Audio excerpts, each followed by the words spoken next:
stands for Green Deal Project Support Office. I will not read out the title, you all received it. We organize these webinars every 2, 3, 4 months for the project of the Green Deal support of Green Deal Call project, for them to be able to exchange experiences, lessons learned, challenges with other projects, other programs, with the Commission institutions. And we will now, we chose this topic because basically it was because I attended, I watched a conference, it was the Inspire Directive conference.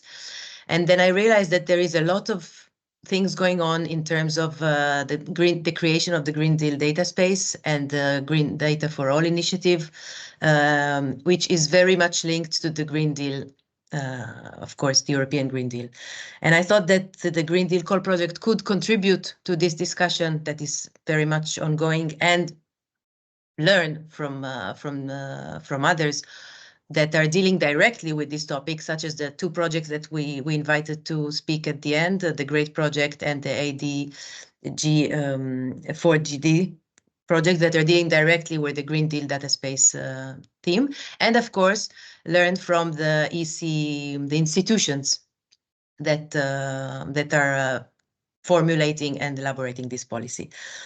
We have 3 Green Deal projects, as I mentioned before. One of them is dealing with climate services, so it's climate data. The other one is with marine data, and the third one is with chemical data. So I tried to bring together different types of data that have to be managed and have to be communicated and have to be used by end users of different sorts. I will not take more time of this. Valerie, can you go to the next slide? So this is what I mentioned before. This is the purpose of the GDSO, the Green Deal Project Support Office. We aim to encourage these exchanges and learning experience between projects within the Green Deal, but also out of it, like we're doing today. You can go further ahead, Valerie. Okay, so it's going to be recorded. Please keep. This is a standard thing. We all know this, of course, from the 3 years of online meetings. So keep your microphone muted. You can turn on your camera, but it's not. This is not a real issue. But the microphone, please keep it turned off. Use the chat to comment or to ask questions that we will. The plan is to have towards the end. Between 20 to 30 minutes of discussion and exchanges. And if you encounter technical issues, please in the chat, if it's possible. If not, please use the email. We will get back to you. Next slide. That's the agenda. We have 3 speakers from to present the policy landscape. You have 35 minutes.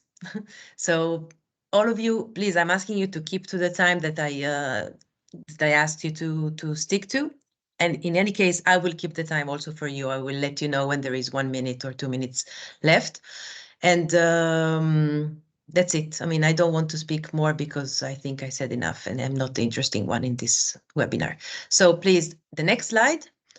And let's start. We can start with Sotirios Kanellopoulos, which is the policy officer from DG Environment. I give you the floor to present the Green Deal data space and the call for proposals, which is about to be issued. So the floor is yours. Go ahead. Well, thanks. Good morning from me. My name is Sotirios. I work for DG Environment. I work for the Green Deal Data Space Program on behalf of DG Environment. And in general, I work at the interface of data and IT for environment within the DG. Thank you very much for the invitation and giving me the opportunity to make this presentation today. I don't know where you are, but in Brussels here, the weather is really nice today. I hope the same for you. Well, what I would like to start, if you go to the next slide, I would like to start saying about the Green Deal data space and the kind of approach we had at DG Environment. When I'm trying to present the idea to my hierarchy here at DG Environment, I usually present this Venn diagram there, where you can see on the one hand the Green Deal objectives, let's say, or the Green Deal strategy, And on the other hand, you can see the data economy. In fact, this overlap there, this overlapping area is where we think that the opportunity lies for the Green Deal data space. There are 4 focus areas where we focus in the Green Deal. It's the circular economy, zero pollution, climate change, and climate adaptation. We don't want to focus on everything, the agricultural data space, the mobility data space. I mean, all these areas, they have their own thematic data spaces. And about data economy, where the analogy I usually use to explain the concept of data economy is that one of the real economy. So exactly as in the real economy, you have, raw materials collected, assembled, processed, and products are packaged and delivered, and they change hands and so on to create value. In the same way, in the data economy, we have the different data that being collected, formatted, if you want, processed, and then going upstream and delivered, and they change hands and create value for somebody. And in the same way that we have the business models in the real economy, we can have the data-driven business models in the data economy. Please go to the next slide. The only perhaps, yes, next one. Well, perhaps another distinction that I sometimes try to do in the data economy is the open data versus the non-open data. So in the open, I mean, the open data, especially in environment, we have a long culture there, and that's the major principle we have when it comes to environmental data. Environmental data should be, in principle, open, and this is enshrined by law as well. And this is what happens if you think about data coming from big platforms like Copernicus, EMODnet, or you name it. So there, those data enhance our environmental awareness, our situational awareness, and they are open. Now, as private operators, for instance, and companies come into the equation, start doing a due diligence in their value chains and so on, looking for their environmental impacts, then there's another pool of data that's kind of growing that has to do implicitly or explicitly or implicitly with the environment that are not necessarily open. And sometimes they hide behind confidentiality walls, be it commercial, operational, statistical, privacy walls, or they have any kind of data users constraints reflected in specific licenses or intellectual property terms. And that's another pool of data, as I said, that they can also bring value in the data economy, and that we need to consider, and the data space can play a role there, implementing this governance part or data governance part that we talk about.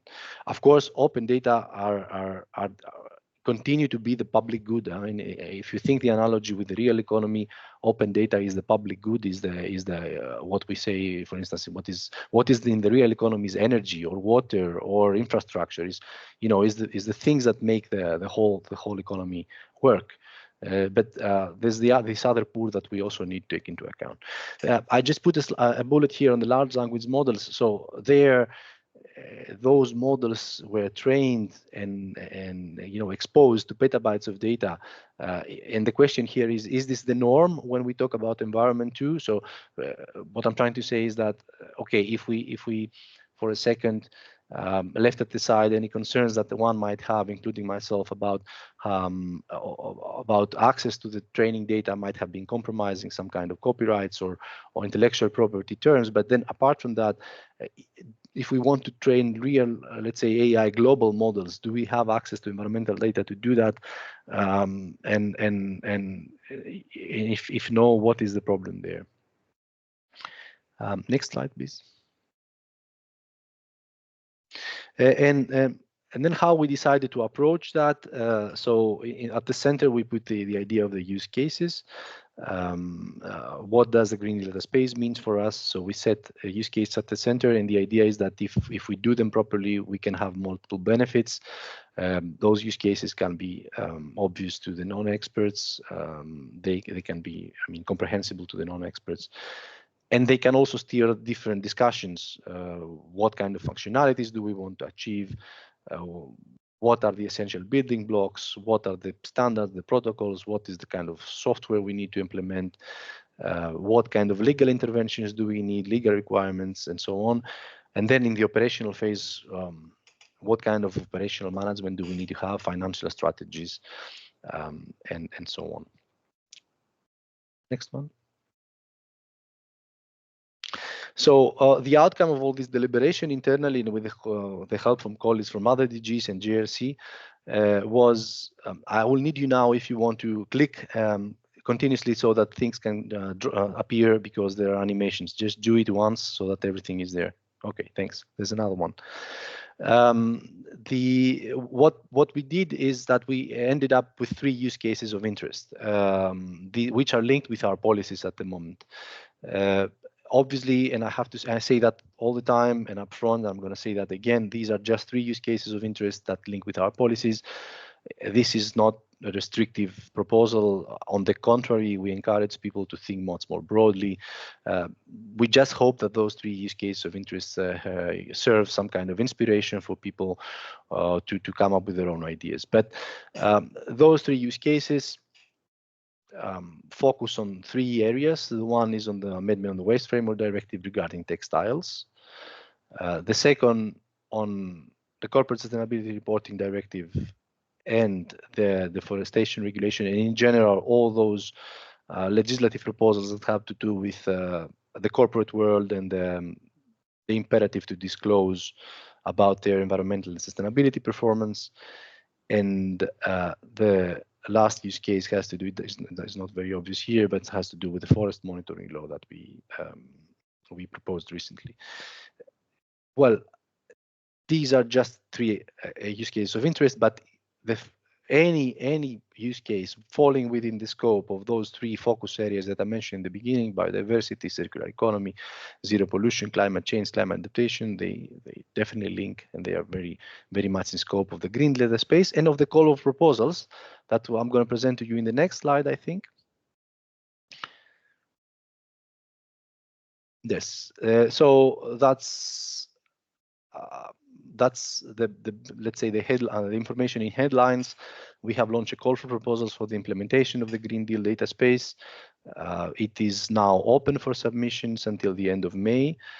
These are some milestones. We expect to carry out evaluations late in June, July, results in August, and then the project hopefully starting next year in 2025, February. In the next slide, I have some broad information about the call. So the objective is to deploy a technical infrastructure and governance mechanism for the Green Deal data space and the related use cases. We should enable reusing, sharing of data from existing relevant private and public data ecosystems. And we need, of course, to take into account the latest developments in the data strategy and the Green Deal landscape. So today is an excellent opportunity to hear from the GREAT project, as well the preparatory action for the Green Deal data space, and Nevena will do that later. And of course, the Horizon Europe projects working. One of them is presenting today, I think, but I have noted down a couple more to take into account. Next and final slide, I think, or last before actually. Yeah, again, some key figures about the call. It's 8 million euros per project, 50% funding. So it's 8 million to match with 8 more millions of own contribution. And well, 3 beneficiaries from 3 different, at least 3 independent beneficiaries from 3 different countries that are eligible, and duration 24 to 36 months. In the next slide and final one, I think we have carried out a webinar on the 6th of March, and at this page here, at this link, you are able to download the slides that we presented, not only commissioned, but also the Data Space Support Center and the GREAT project from Nevena, as well the deck, a slide deck with the potential, the people who took the virtual floor and presented themselves as potential applicants. There will be also the recording that might not be available yet, but shortly it will be there. And these are a couple of useful links, hopefully, for the Digital Europe program call and the topic of the Green Deal data space. I forgot to say that in those slides there, you'll be also able to find more information about the use cases I mentioned earlier. So if you want to hear more details about them, just go to those slides and hopefully you'll find them useful. So I'll stop here. Thank you very much for your attention. Over back to you. Thank you very much, Sotirios. Thank you a lot, very much. Valerie, you can go to the next slide. Yes, and another one. And now we have the second presentation from the institutions, I would say, Jean Dussault from the DG RTD, or Research and Innovation, who will tell us more about the Green Deal data space and the Green Data for All initiative. There you go, Jean. The floor is yours. Thank you, Yael. Good morning, everybody. So my name is Jean Dussault. I'm Policy Officer in DG Research and Innovation in the Climate and Planetary Boundaries, and more specifically in a small sector named environmental observation. And we try to see how our research projects can make the best use of those data to contribute to corporate initiative like the data space, Destination Earth, or the Copernicus data ecosystem. So next slide, please. Let's start with to get to the last slide, which is a bit the culmination of the long path towards the setting up of operational Green Deal data space. We have started already a long time ago, at least 3 years ago, and we have here a list, and you see the timeline of a number of projects that we believe have been essential in providing the key ingredients to be able to deploy this operational Green Deal data space. So the yellow ones are the projects that have been issued under this Green Deal call back in 2020, and one of these projects, we'll come back to that in a minute. The first one, ICIS, will be present later in this webinar. Then in 2021, in our work program, the first work program of Horizon Europe, which was a call on Green Deal on support, contribution to the European Green Deal data space, and 4 projects result out of that call. And then, of course, those projects complement and interact and feed the Digital Europe preparatory actions, both GREAT that will be presenting in a few minutes, and the Data Space Support Center. So as Sotirios mentioned, tender has been launched. I should have put, I was a bit too optimistic to have the project, the grant signed end of October. So I saw that in one of your slides, you put it more like February 2025. But this is the ongoing process. So next slide, please. Let's start with this Green Deal call for the last call of Horizon 2020. So as I mentioned, 5 projects were issued, and you see the timelines.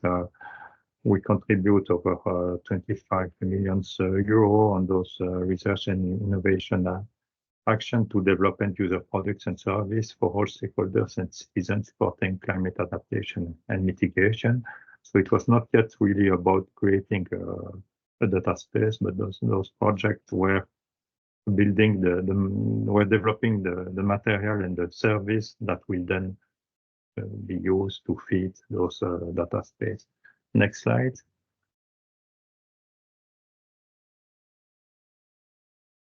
Thank you. On that slide, sorry if it's a bit dense, I have tried to look a bit at the list of deliverables of those 5 projects and identify some deliverables. You see the one that are not highlighted in blue have not yet been delivered, or they are still under evaluation. They might have been submitted, but are not yet public. Anyway, those deliverables, you see all the links where they are uploaded and make available on the respective website. I will not go in details to all those lists, but I believe that this is, of course, a very subjective selections of deliverables. There might be a caricature of the project results, but I think that most of them are, and the ones I flagged are really useful to consider, especially when you will prepare your, if some of you are interested in preparing a proposal for this call of proposal that is open since the end of last month. So next slide, please. One step further with Horizon Europe, where we were a bit more, this time a bit more explicit, because we put as the title of our topic, Common European Green Deal Data Space to provide more accessible and exploitable environment observation data in support of the European Green Deal priority actions. Again, we are getting as well a bit higher in the TRL, but we are talking about innovative actions and not research and innovative action. We spent we grant over 16 million euro, and you see the 4 projects that result from that call. And again, the AD4GD will be presenting in a few more minutes. So next slide, please. I did the same exercise where I put a list, and you see that more and more with time and with this call, we are getting closer to a deliverable of those projects that are directly feeding the design of the operational Green Deal. And I'm sure that the presenter from the AD4GD will confirm this impression. Same for usage deliverable will be uploaded there. We have already first deliverable on data space prototype and report for the first version that I think is very relevant to this discussion. Next slide. Same for FairyCube and Big Cube, where you see as well some deliverables that are finalized. The ones in green are finalized, but they haven't been uploaded yet, as far as I know, on the deliverable web page of the project. Next slide. We are getting into now the preparatory action of the Green Deal data space, and Yael and Sotirios mentioned already the great projects, and in particular the 4 key deliverables that are already available and understood from the great presentation I follow yesterday in the BGO conference in Brussels, that new versions of those deliverables will be published before the end of the projects end of April.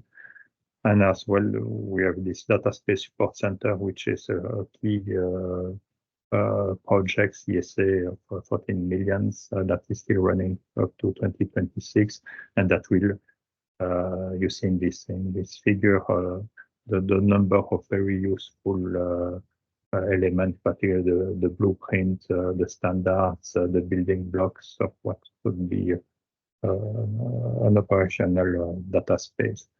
Next slide, and I think that's going to be my last slide. So we conclude this path towards the Green Deal with the publication of this call for proposal in the work program 23-24, and in that call there was this important message that the proposal should take into account the results from the Horizon project under the Common European Green Deal Data Space call, the work program 2021, and I think it was my last slide. Thank you.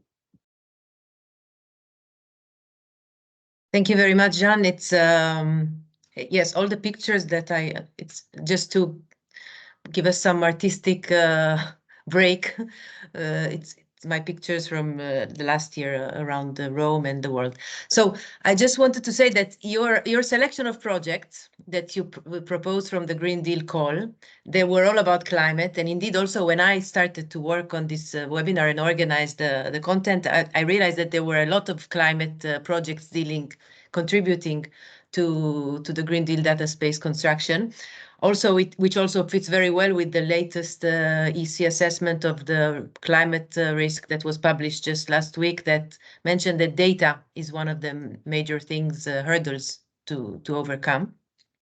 But then I thought that actually, like in the use cases of Sotirios that he mentioned before, data is a major issue in all the aspects, all the elements of the Green Deal. And this is why I insisted also in including, as we will hear later, chemicals, and we have the marine data, and of course you have the forest, biodiversity, etc. But it's really an amazing world. I just wanted to comment on this.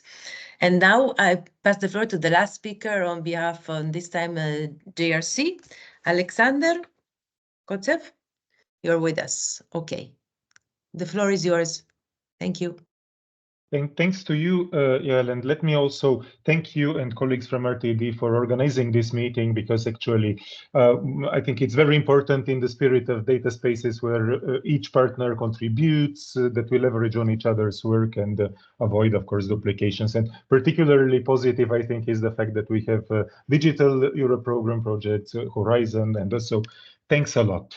So what I'm going to do now is explain a little bit why data sharing is important for the JRC, and then I will like to give you a little bit several examples of relevant projects that I think might be leveraged by the different projects. So I work for the Digital Economy Unit, where we have a dedicated strand of activities around data sharing.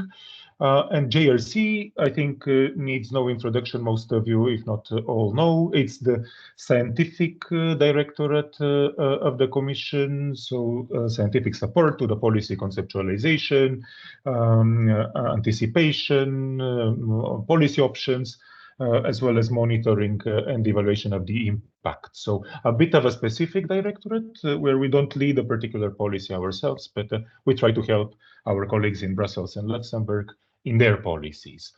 If we move to the next slide, please. So it's clear that with this kind of a research mandate, data is paramount importance. So all the research that is being done here can benefit tremendously from data that is made available for improving the research that is done. But also we ourselves are quite a prominent, I think, provider of data. So you see the values on the slides. We have 100 plus harmonized databases, 3,000 different data sets in an open data a portal of ours, own data platform, own data strategy, and quite a lot of publications that have to do with research. So the publications repository I checked yesterday has something like 400 publications that explicitly mention data sharing. So I think this is just a call for colleagues who are here and all the projects to really look into those results. Moving on then to the next slide, what is that we do? We work very closely with the different directorates leading policies around data sharing and data spaces, of course with our colleagues from DG Environment on the Green Deal data space, DG Agri on the agricultural, on the mobility, smart cities, etc. So we have this very, very close relationship, of course, being part of the Commission to the policy directorates. In addition, the Data Spaces Support Center was mentioned. We are part of the strategic stakeholder forum of the Data Spaces Support Center. Our main interest there is very similar to what we're presenting here, that all the science that is being produced is taken into account, but also we help there with a little bit of a more scientific lens to help navigate this emerging development of data spaces and to bring different initiatives together. Our project here that is around data sharing looks at data from two particular angles, which I think very well relate to the way in which data spaces are conceptualized on the policy level. The first is the so-called, what we call inclusive data governance. So making sure that data sharing practices that we're putting forward in the European Union are citizen-centric, are respect the values, our societal values and are in line with existing legal frameworks. We investigate the role of the different actors there from a more social science point of view, like data intermediaries, data altruism organizations, etc., but also technical enablers. For historic reasons and for a long time, we've been the technical coordinator of the INSPIRE directive. Yael, you mentioned the INSPIRE conference. We are part of the organizers of that event. So there are lessons learned about things to do and things to not do in INSPIRE. And based on that, but also going beyond the geospatial, we're looking into evaluation of technical building blocks, quite a lot on standardization, privacy preservation, and synthetic data. I'll give a few examples in the next couple of slides very quickly. If we can move on, please.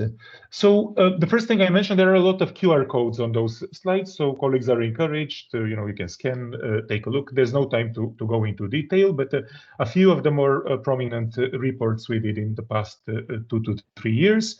There is one where we try to actually package a lot of the learnings of the JRC that can inform data spaces. I know that the GREAT project has taken those into account in the deliverables, some of the other coordination and support actions in the digital Europe program as well. So we tried to actually, it's more of a knowledge management exercise here. We looked around the data, the different units in the JRC, and then we condensed relevant findings that are mapped to the functional and non-functional requirements for the data spaces. Take a look, I think it would be interesting.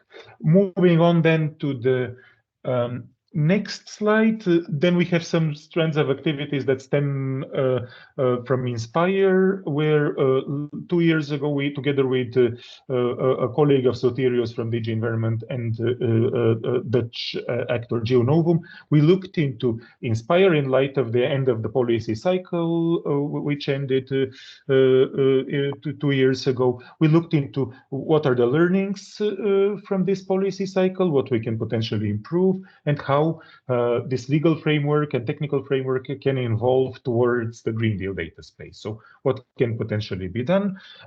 Here, the idea was to actually inform there is a process now under the so-called Green Data for All initiative for the potential revision of this legal framework. So these are some ideas that we generated here that might help to broaden the scope, to simplify the technical frameworks, and to what to do with standards and technical building blocks.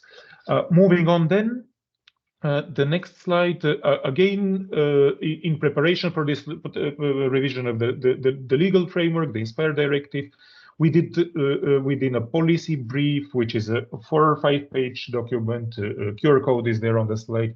We looked into the possible advantages and disadvantages of different pathways where in the INSPIRE directive can be aligned to those more horizontal provisions of the Data Act, Data Governance Act, Horizon, and Copernicus, without being a binding perspective of the Commission. It's just a JRC perspective, a perspective of the authors that can feed into the debate. No time here to elaborate on those. You can, of course, take a look. Moving forward, please, to the next slide. So we click through those different pathways that were identified. More from the social science perspective, something that was reused by several of the data spaces. The team here identified and mapped the landscape of data intermediaries. So the data intermediaries, as they are defined in the Data Governance Act, are those legal entities that are in between the users and providers of the data. So there are different typologies identified, and there is a landscaping exercise in the EU where different organizations and different typologies are identified with 6 distinct types of data intermediaries identified. Moving on then to some of the more technical aspects. One of the issues that I think the Green Deal data space is facing, but not only, it's very common to the different data spaces, is that there are many different platforms that can be used in order to share, to facilitate the data sharing. So together with the colleagues here, an inventory was done that, and in close collaboration in this case with colleagues from RTD, using Earth observation platforms as a use case, and with some of the other projects in Horizon dealing with Earth observation. 150 platforms and solutions identified and evaluated from the point of view of the user needs, and some hands-on experimentation done on use cases, which, if we move to the next slide, feed well into what is currently work in progress, evaluation / self-evaluation framework for digital platforms, where the team is currently working on different KPIs and different dimensions from, again, looking at data sharing infrastructures from a user perspective, things like interoperability, availability of documentation, price transparency, etc. This is something which is being developed currently, so keen to explore any synergies, if any, around that topic. Moving on then with the next slide, please, in the interest of time. So some more exploratory work here. Sotirios mentioned large language models. Important here to mention that JRC has its own instances of ChatGPT and some other large language models, where there is an agreement with OpenAI and with some of the other actors that the data that is being pushed from the institution does not leave European jurisdiction, and it will not be used in order to feed those large language models. So it's like a safe space where we are using. And there are some models that are deployed in-house here at the Directorate, where we have full control. One of the use cases that we have here is on synthetic data. So in addition to the open data and the non-open data that was already mentioned by Sotirios, we're investigating synthetic data. So data that can be generated through the use of a large language model in this case. We have some examples of this synthetic data where we instantiated several of those artificial personas. We tasked them through the large language model that they live in a French little town. And then this is important for policy support, still very much on the research part, but investigating topics like how will those synthetic personas behave in case of a flooding, for instance. So quite an interesting, I think, approach here, and quite promising, I think, as a complement, and why not in certain cases as a substitute to existing information. Moving on then to the next slide, privacy preservation. This is something that we're building internal capacity currently and testing the different approaches. There was a report issued last year where we investigated the different technologies that can be used in order to tap into data which is not open data. So it's not data sharing, but it's more going in the direction of data visiting or ensuring that data can be leveraged without actually breaching privacy. So there are different techniques. The report that you see the front page here on the slide evaluates those different approaches with regards to their technology readiness levels, as well as maturity, availability of technology. And then if we can move on a little bit to the next slide, we're prototyping something here for the use of these privacy-preserving technologies, in particular, one of the privacy-preserving or two of the privacy-preserving technologies, namely federated learning and differential privacy, for tapping into national forest inventory data. This is done in a close dialogue with Sotirios and DG Environment. Very few things in closing. Moving forward, please, to the next slide. Standardization. Yes, we do a lot. We collaborate a lot with standardization bodies as well in the work, where we are, for the Commission, the voting member of the Open Geospatial Consortium, as well as close collaboration with ISO. One of the products that we did together with ISO is an input to all the EU data spaces, where we did a comprehensive guide on harmonizing geospatial data standards for the needs of data spaces. So there's an ISO report, link is on the slide. Take a look if interested. Moving on then to testing different federated infrastructures, different technical building blocks. Like, for instance, we have an activity now with Gaia-X, this federated European initiative for interconnecting federated infrastructures. We're testing those building blocks here, and we're working on a prototypical implementation where we're using Earth observation data as input and an Earth observation use case. Final two slides is actually the takeaways here. As you see, there's a lot, I think, that can be reused here. I think it's very important that we have those dialogues, as mentioned. We're very keen to contribute all of these learnings, and of course to continue to work with you, so that I think it's a shared responsibility here of all of us that we work together so that we can develop those approaches for data sharing made in the EU. With that, I stop. Thanks for the attention. Back to you, Yael. Thank you very much, Alexander. Thanks a lot. Very interesting. Now, I think it was also a good introduction for the next part of our webinar, because you mentioned a lot, and actually it's only natural, the user needs issue. And when I talked to Micha, whom I invite, I hope you sorted out, Micha, you're Micha Werner from the ICISC project. You sorted the camera issues. Are you with us, Micha? I am indeed. I hope you can see me. Could be. Oh, yes, now I do. Yeah. Yes, hi.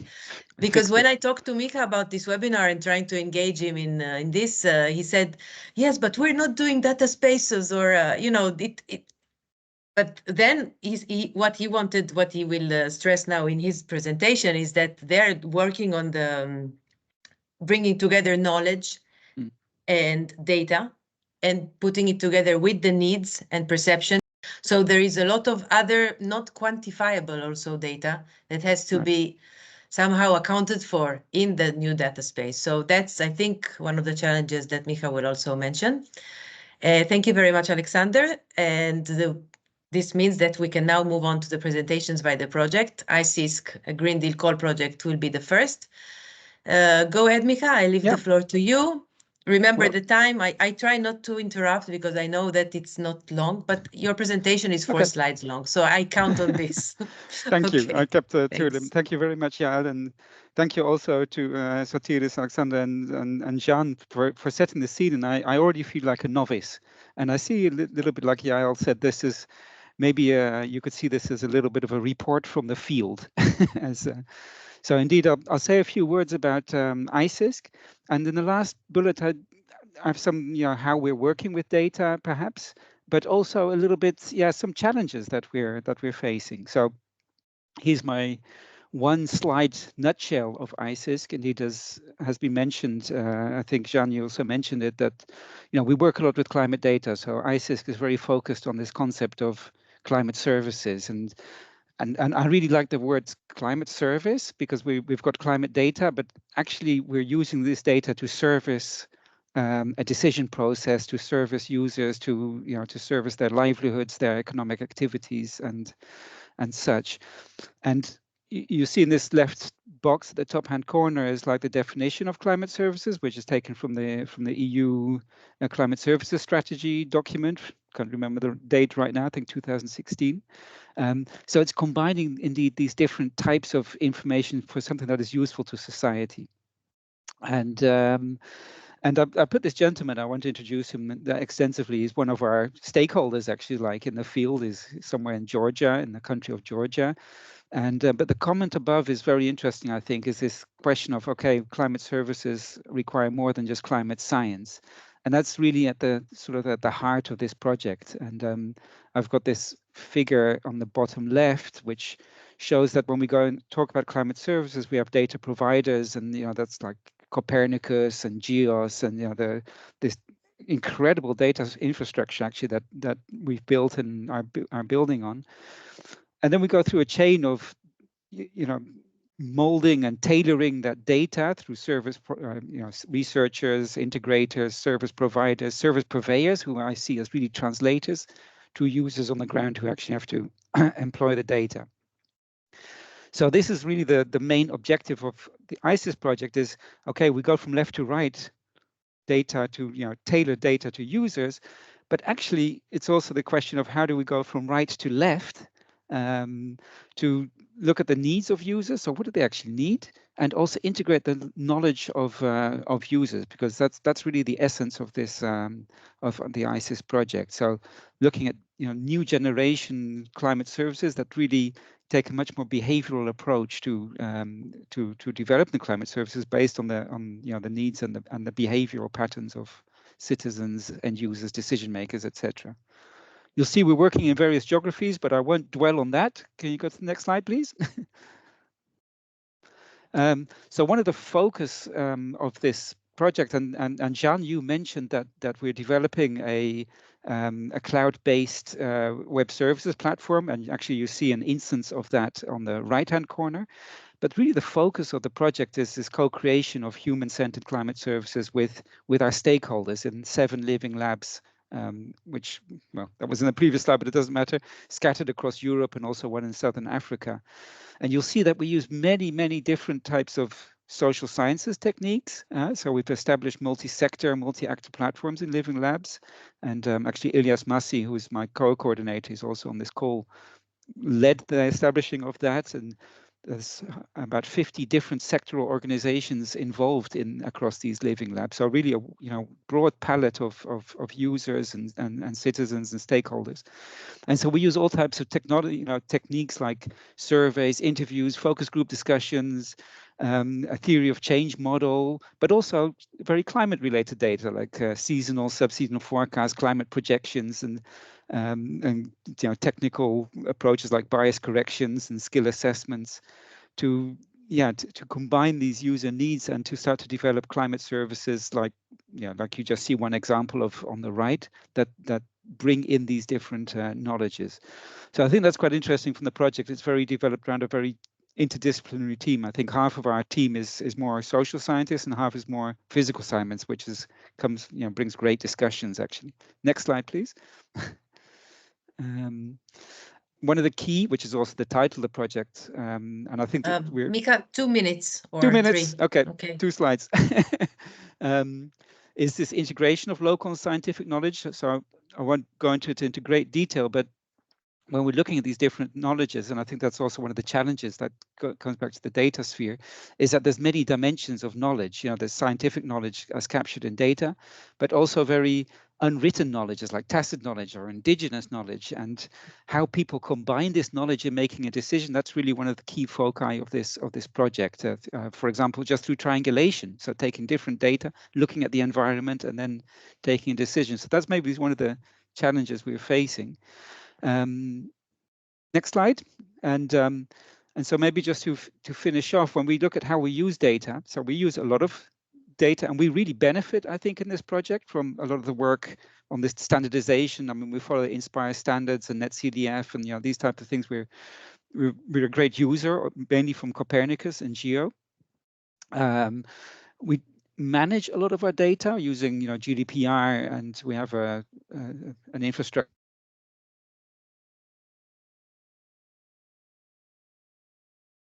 Okay, I think, Mika, you're frozen.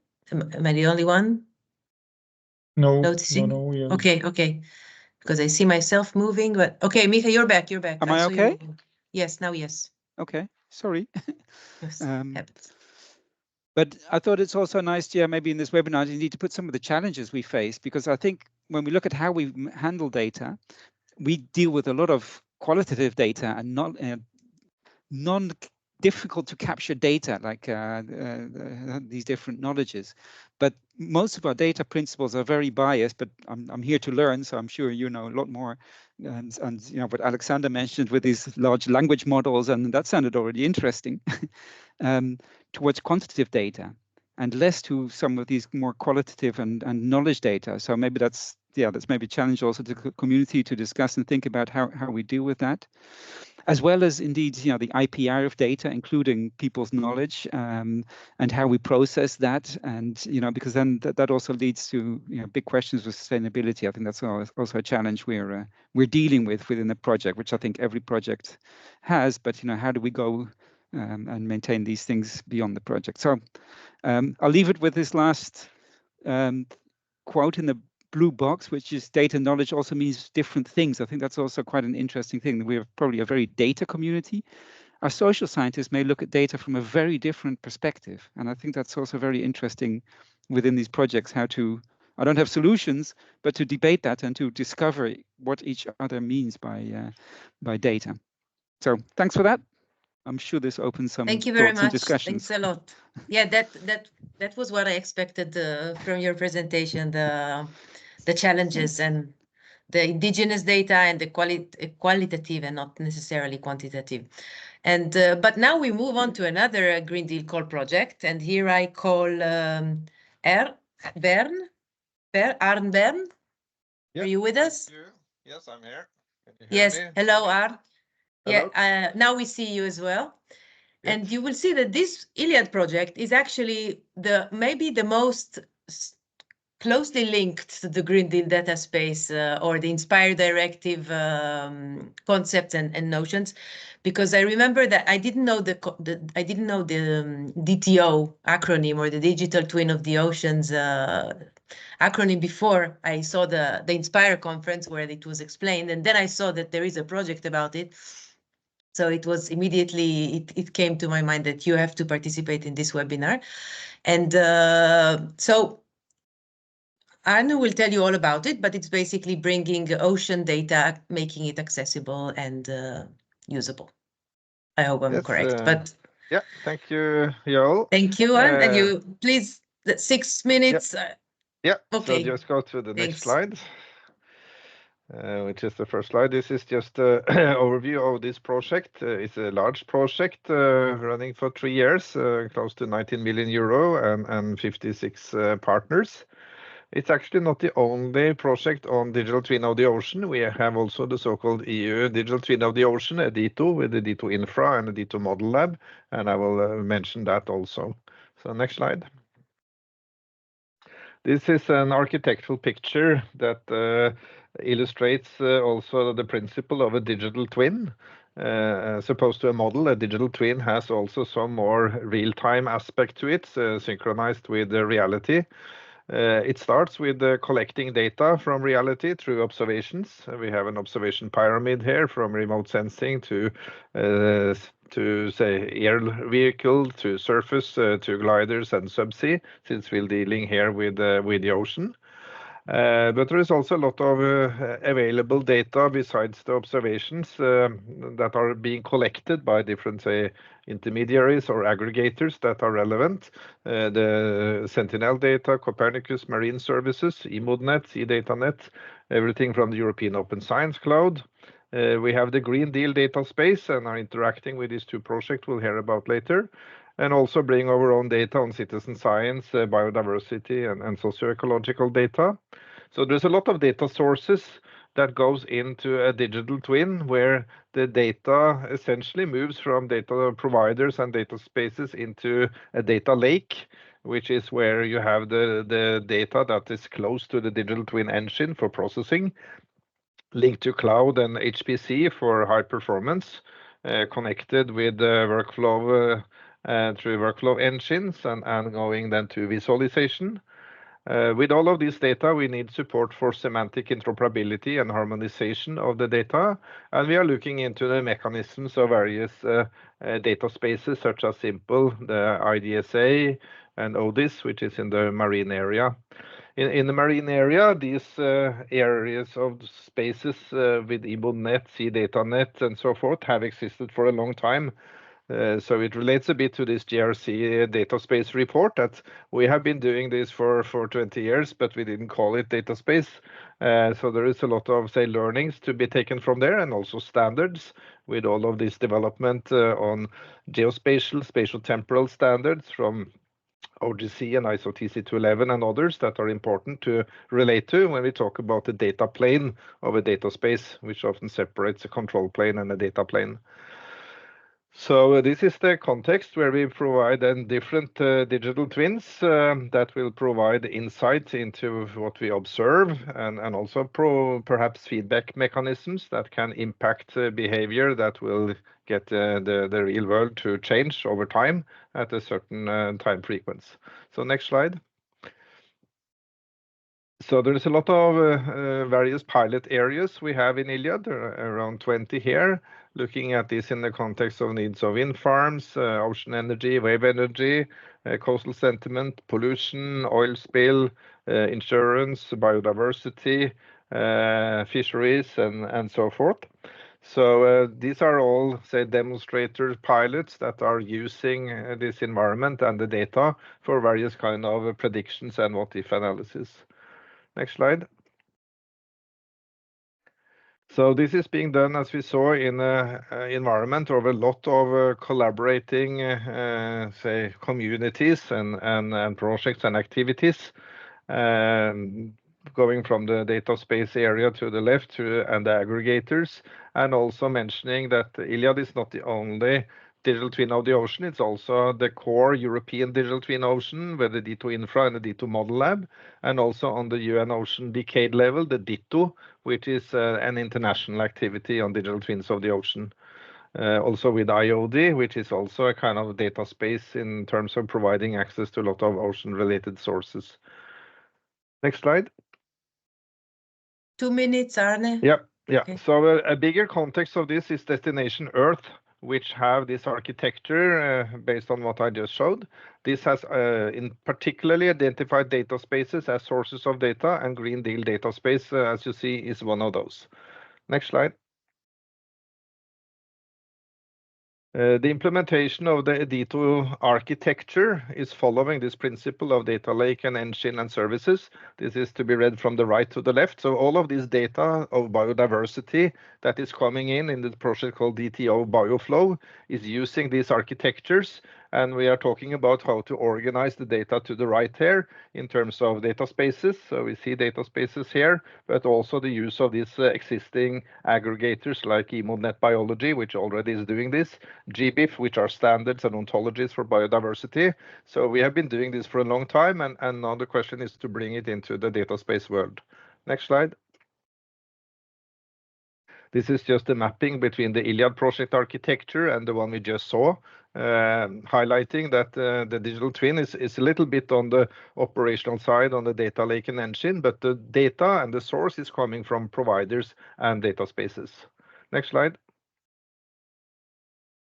And what is important here with all of these sources of data is to support semantic interoperability. For this, we have created an ocean information model, which is based on a set of related ontologies that is used both to annotate data and APIs, and is part of, say, the life cycle of the creation of digital twins. So for us, interoperability is really the core, not only technical interoperability, but also semantic interoperability. Okay, thank you. Thank you very much, Arne. This was, as you saw, very much related to the Green Deal data space. You already also had some interactions with the GREAT project and the AG for the GT that we will listen to shortly. Thank you very much. We will continue the discussion later. I now invite Gianluca Ciardelli from the Politecnico of Torino. And now we're going to talk about a completely different type of data, and that's in the agenda I called it chemicals, but it's also health, and it's a topic that has actually personally it has been very interesting for me because it's I've been working with a lot of projects that had to deal with chemical data and had a lot of difficulties because of the REACH regulation, the chemical strategy that have to fit into it. And now I'm curious to hear what Gianluca, you have to tell us about it. And I invite you to the floor. I see that you're there. Yes. Okay. Hi, everybody. Can you hear Hello. me well? Okay. Yes, yes, we do. In the next minutes, I will talk about the project Alternative Yes. that I'm coordinating here from Politecnico di Torino in Italy. Alternative is a project which was financed under the Green Deal call. It is coming in 6 months to the end after 3 years of work. And with a EU contribution of 5.5 million. In the next slide, I will just briefly resume the technical content of the project, which is in general to develop an innovative platform to assess the cardiotoxicity of chemical mixtures. The key results we're targeting is first develop adult and aged cardiac in vitro 3D model platform. This will be done basing on tissue engineering and microfluidic approaches, which will lead to a dynamic cell culture systems. Then we will interrogate the model by determining omics marker and functional readouts of cardiac toxicity.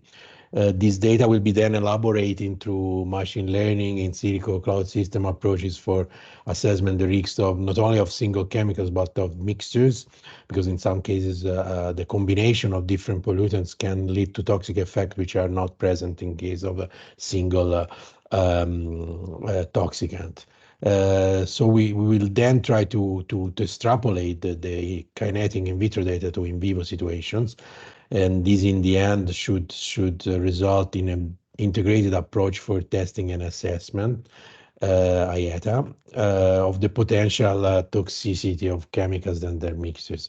And this will contribute also to regulation in the field. So our target is that alternative technical outcome and information and data will be used to design new regulatory frameworks for the establishment of the toxicity of chemicals and their determination in the future. The consortium is very interdisciplinary. It includes 11 partners from both the academia and the industry, so we're also intersectoral. And in the following slides, I will try to explain how we are trying to manage the data output from the project. Also, keeping in mind that their exploitation in terms of information for the population and the definition of new regulatory pathways. So on the next slide, this is the road we had ahead. We are about a month 30 in terms of the data management and dissemination, which is the object of the work package 8 of the project. So the 3 main challenges we are facing and trying to overcome is to establish a protocol for the different data sets which are generated in the project, and also consider IP concerns and the fact that they're generated from partners with different approach to these to the data production.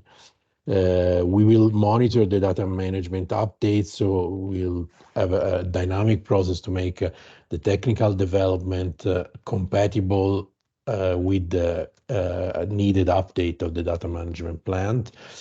And the other, maybe most important challenge is to boost cross collaboration on data management with other projects, especially those involved in our call.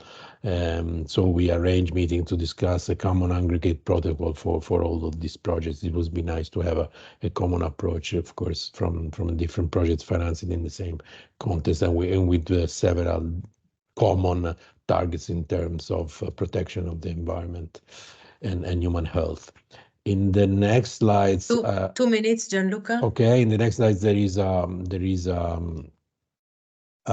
more detailed approach to the data. So we have both collected data from literature and data we create during the experiments, both in silico and in vitro. So some of them will be public, so they are already made available in in the different categories. If the research data, dissemination data, and computer software, they are hosted in different databases and platforms such as Zenodo. While the confidential one, trade secrets, these are still kept not public for IPR motives. Or we have sensitive data in terms of GDPR protection, and these, of course, are handled differently. So we have a robust internal protocol to guide partners in data sharing and curation during and after the project. To make the long story short, we have a sort of technical box which is producing data. And so in the technical box, there might be some IPR sensitive aspects because of, especially for the technology developers, the companies that would like also to make money out of it. But the output, what comes out from the box, from the technical box, the data will be made public and as available as possible for the general population and the regulators. In the next slides, next slide, please. Okay. Okay, this is how we, especially the data management team, is educating the partners, including me, which I'm not, I'm more a technical person, in guiding how to raise awareness to the consortium. So we make, for example, training on FAIR principles, dissemination tools, creation of data management repository. And we also have an internal repository where some of information is handled based on an OnlyOffice platform. And in the next slide, there is, of course, the project approach with the policy needs, so data management policy needs. So we are trying to develop an effective interface between science and regulation, so-called boost the collaboration with scientists and the detection of needs, and also elaborate proposals to regulators to use the science. So there is a two-way relationship between regulators and the data producers, which are the scientists. And this must be done under quality procedures, provide the regulatory dossiers, and of course trigger procedure at OECD level. So that was mostly what I wanted to tell you. In the last slides, there is just a picture of, we took last week in Innsbruck in a project meeting, and maybe you can detect that the snow level in Innsbruck was very high. So this might be an indication of climate changes, so making our mission even more important. And thank you for your attention. Thank you very much, Gianluca. Thanks a lot. Everything very interesting.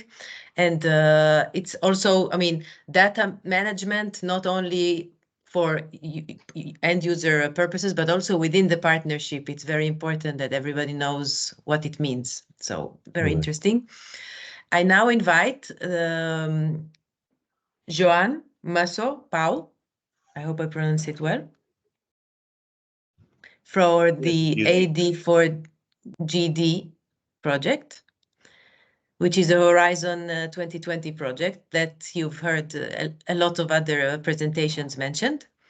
So I'm very curious to hear what you have to tell us about the project that is still ongoing. It started in 22, but will last until 25. So you're still in the midst of your activity. I invite you. I don't see you, but okay. I hope that when you start speaking, I will see the video as well. So, please. Hello. Thank you for inviting me. As you said, we are at the equator of this project that is called All Data for Green Deal. I'm Joan Masso. I work at CREAF, that's a research center in Barcelona. Please, next. So what we are doing is research on the Green Deal data space. And we are proposing an approach that is very open, actually, based on recycled building blocks and standards, mainly from the OGC.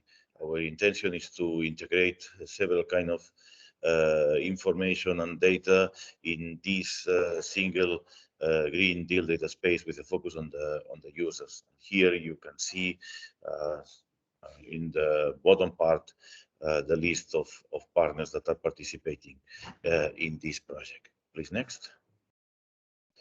So there are some data spaces proposed by the European Commission.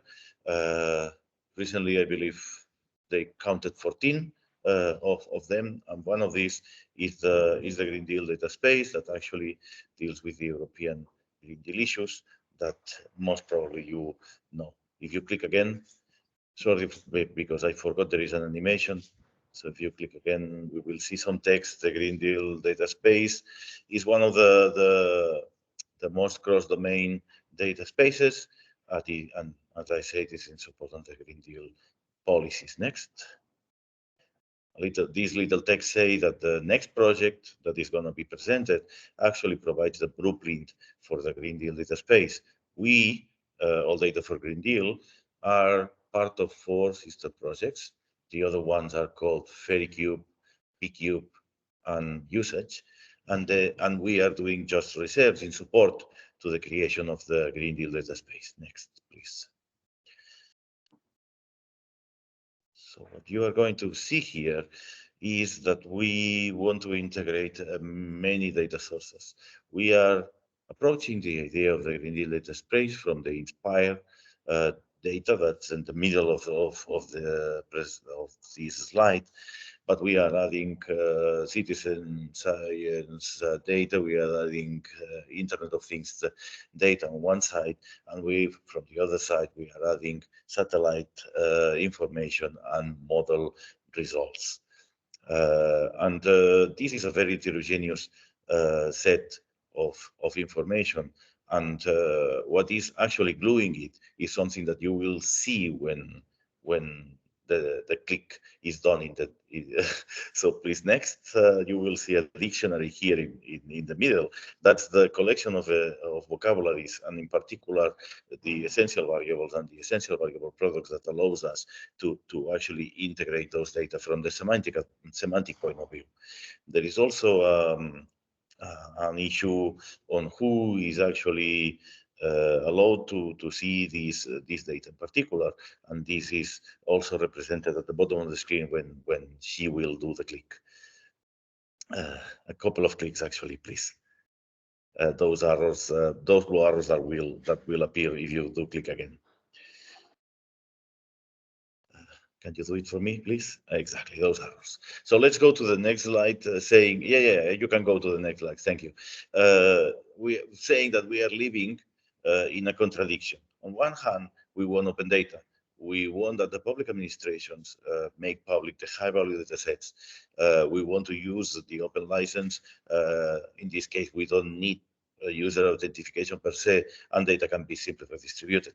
But on the other hand, we want to stimulate digital economy, so private companies can create data sets, maybe by collecting data, maybe by transforming the high-value data sets into something else. It should be possible then to share data between commercial partners in exchange for, I don't know, things, money, assets.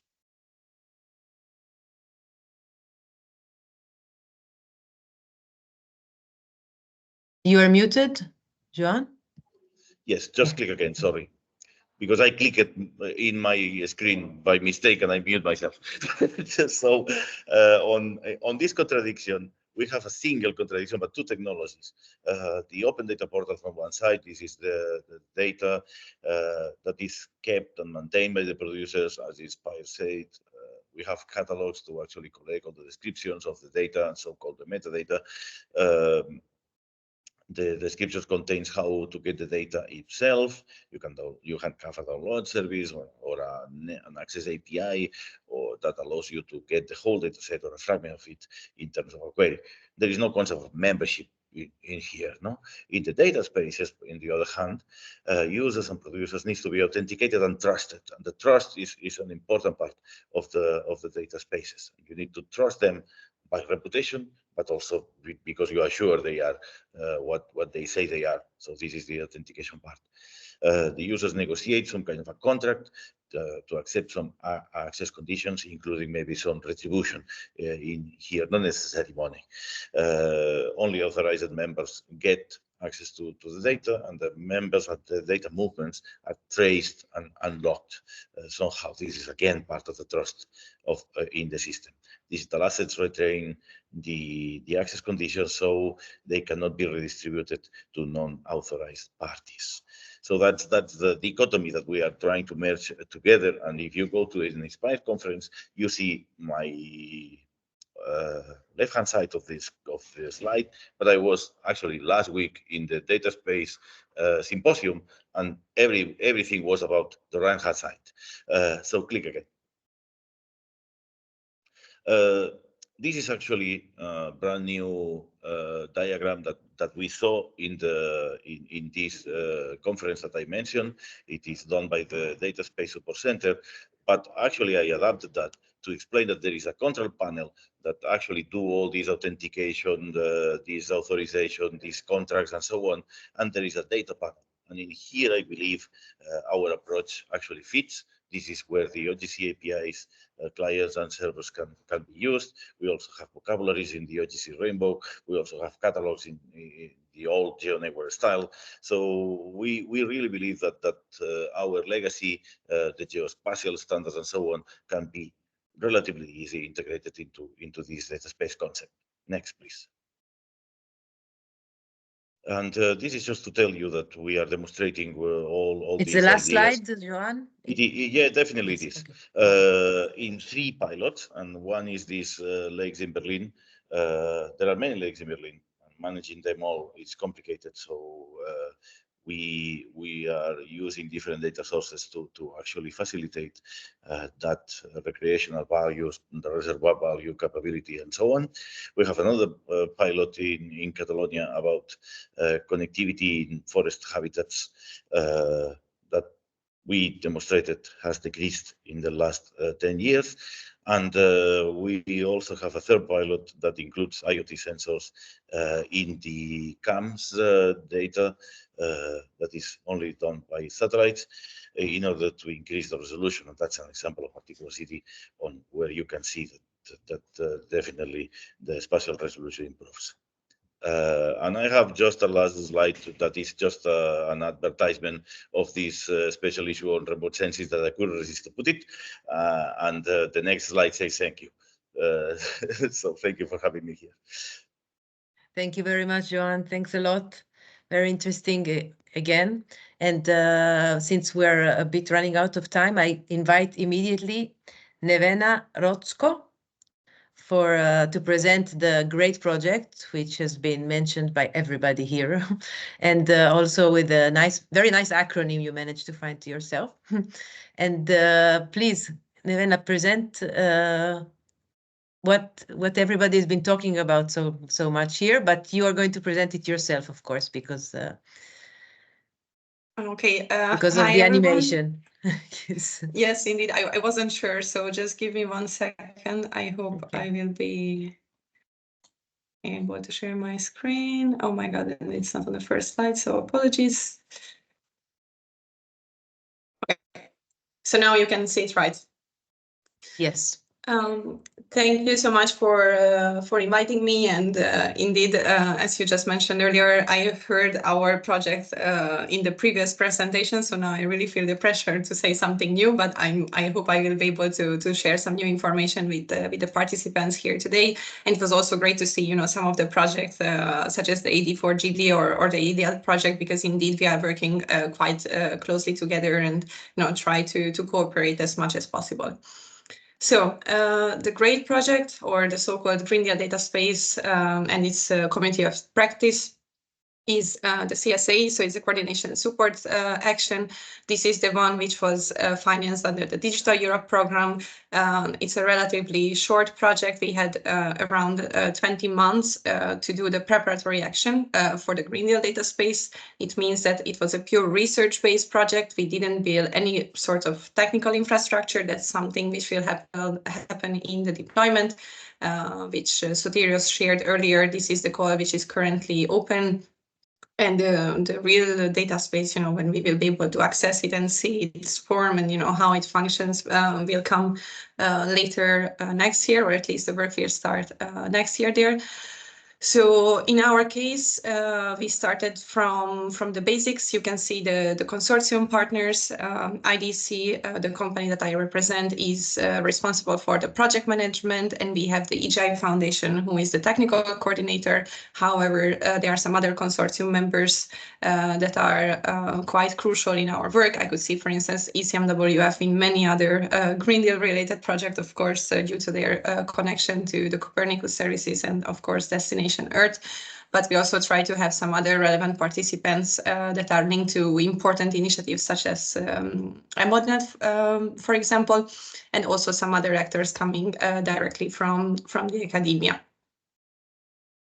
So what are the key pillars and how we structured the Green Deal Data Space project?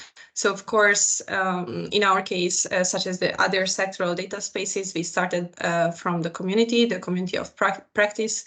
It was important for us to establish to talk to those key stakeholders and to understand which are those stakeholders that are already active on this front or would like to be active, meaning to use data regarding climate or the environment, and then building on the input and the feedback that that we received from the community of practice members. We try to build the rest of our vision, which means that we looked into the technical blueprint, the governance and business models, the high priority data sets, and the final outcome of our project is the roadmap. I'm also sharing on the slide which are the key Green Deal actions or policy areas that we focused, because of course when we talk about a Green Deal, and I could hear also, you know, some of you are really focused on a specific aspect, we really had to narrow down and understand which are the areas that we want to cover, because of course Green Deal is also circular economy, it's also sustainable finance, it's also energy, it's also sustainable mobility, etc. But in our case, we chose to focus on the biodiversity strategy, the zero pollution action plan, and the climate change adaptation strategy. So in the following slide, just very quickly, I wanted to present the key outcomes, or at least where we stand for the moment. So we have divided up the project into two phases. We had phase 1 and phase 2. During those phases, we have identified 16 reference use cases and initiatives, which are really coming from different areas. So we have a urban data space, for instance, as a use case, but we also have deforestation use cases, or we have, you know, hydrology use cases, for example. So it was really a work that we tried to do to look at different areas and make sure that that we are covering those three aspects from the Green Deal policies, and also to link it to the objectives. And then bringing together this work, we organized the stakeholder fora that you can all access on our YouTube channel, where we presented those use cases and had more deep dive conversation with them to understand their vision about the Green Deal data space. And of course, also we presented the final kind of vision for the roadmap.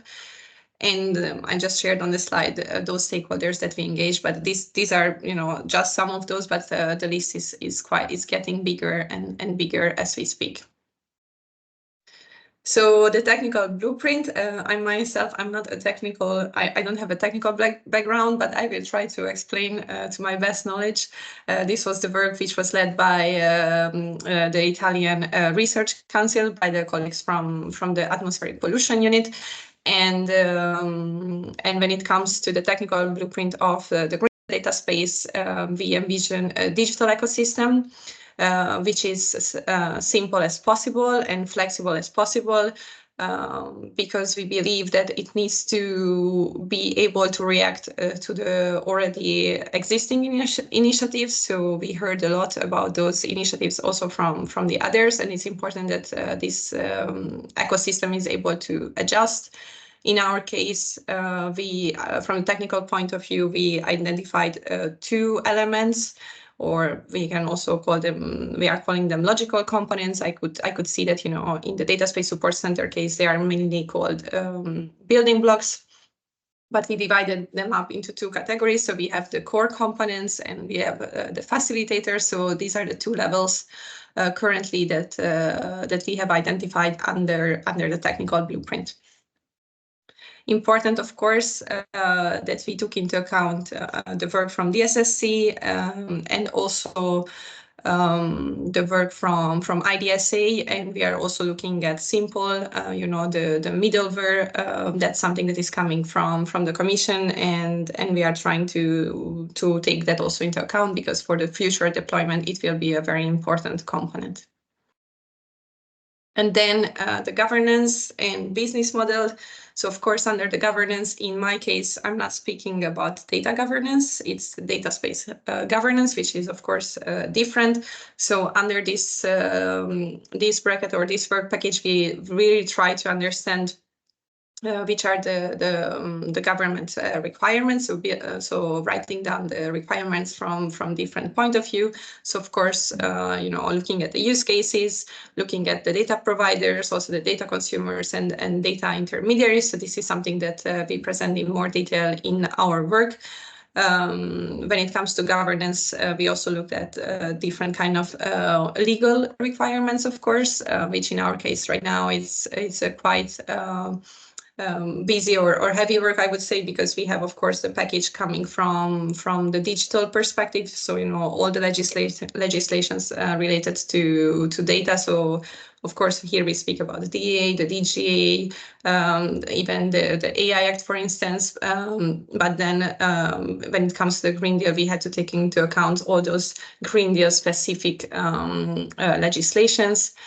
And then defining the business models, because of course the question is how do you make a Green Deal data space sustainable and the long-term vision? Is there any value that we can define? And then, talking to those different actors, we understood that everyone is looking for something else in this Green Deal data space. So we try to analyze through the use cases if there are already existing business models, and if so, how other actors could also implement the same approach. Nevena, I hope you're going through. Yeah, okay. I have two slides. Yes. I have 2 slides, sorry. And then the data set, and I think this is more, also the topic of today's discussion. I received recently a question if we will make available our data sets, and just to clarify, in the Green Deal Data Space project, we don't have data sets in a sense that we don't have data on our end. We created a repository. So on the repository, we mean that we have a list of already existing data sets that we will publish, and all of you will be able to access. But of course, there are already different kind of data providers that make data available. But in our case, we try to identify those existing data sets. Of course, in our case, the Open Data Directive, Inspire, was our starting point, and then gathering the input from the use cases. That's what we call the RUSIs, in case you were wondering about that strange abbreviation.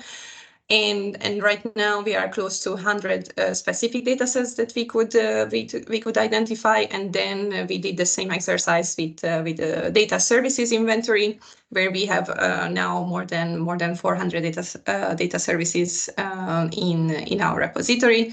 And of course, a very important aspect are the data gaps. So in this work, we also try to talk to those stakeholders and to those actors and understand if there is an already existing data or data service out there, but for some reason it's not accessible, or they would like to have it. We try to write down also those aspects. So gathering all the data gaps. And finally, the strategic roadmap. As I already mentioned earlier, this is the key outcome of the project. Right now we have version 1. And we are currently revising this version 1 because, of course, after publishing, we received a lot of input. So, for instance, we also received input from JRC. So we try to implement the feedback that we received from different kind of stakeholders. But in this strategic roadmap, we just write down our vision, the key milestones, the key steps, the process, the KPIs, of course, the pillars that I just presented earlier, and the timeline on what do we believe what is needed to really deploy the Green Deal data space. And finally, of course, you heard about different kind of work and different kind of deliverables, but I'm sure that you would like to maybe get a more deep dive into some specific aspects. So I'm sharing here a slide where you can access all the deliverables. The version 1 is currently available on our website. And the latest by the end of April, we will make sure to publish the second version, so the revised version of this deliverable, and they will be all accessible on the website of the project. And just to close, of course, you can, if in case you would like to be still updated, even though the project is ending, about the last activities that we are currently running. You can follow us on our social media channels, and then in case you would be interested to join us also in the future, we are also looking at the deployment call. We have created an express of interest form, so we really look at different kind of stakeholders. Today, I've seen many interesting activities and projects. Then we are accepting applications through this survey that I'm sharing on the slide. So with that, I will close, and thanks a lot for your attention. Thank you, Nevena, very much.